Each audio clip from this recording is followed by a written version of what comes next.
Radio city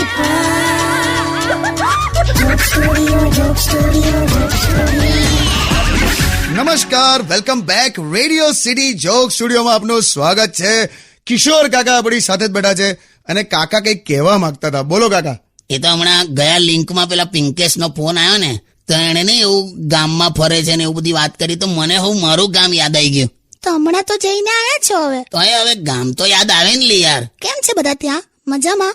મજામાં. એટલે હવે પેલા માણેક કાકાની નીતા ખરી ને, હા, એ હમણાં કોક હારે લફરું કર્યું ને તો પકડાઈ ગઈ. બોલ, હાય બા, ત્યારે તારી યાદ મને બહુ આવેલી. તું કોઈ દિવસ નથી પકડાતી નહીં. તો છે ને તમે હવે મારા પર હવે. સારું, ચાલ જવા દે. ચાલ પેલા મણિશંકર કાકા ખરા ને, એમનો તો એક પગ કપાઈ ગયેલો ને. હા, તે નવું ટાયર લગાડ્યું છે. ચાલે ને તો બબલિંગ થાય છે. ટાયર લગાડાય?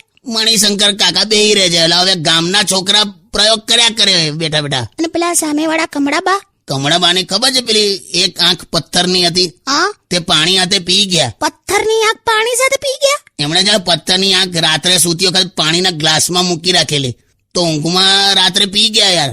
તો ઘરમાં હવે ચોરીઓ વધી ગઈ છે. હા, એટલે પહેલા કેવું ચોર આવતા હતા ને તો પથ્થરની આંખ જોઈને એવું થતું બા જાગે છે. હવે છે નહીં તો ચોરીઓ વધી ગઈ છે. પણ ગમે તે હોય, ગામ એટલે ગામ. મારા પપ્પા ત્યાં જ ભણેલા. તારા બાપાનું ઇંગ્લિશ એટલે હા, એમને તો ઘૂંટણમાં પણ હેડેક થાય. બસ હવે, એમને હેપી બર્થડે કહીએ ને તો સામે સેમ ટુ યુ કહે. બોલ, બસ હવે ચાલ, તું સોંગ વગાડા. તો મારા પપ્પા પર આવ્યું બધું. Only on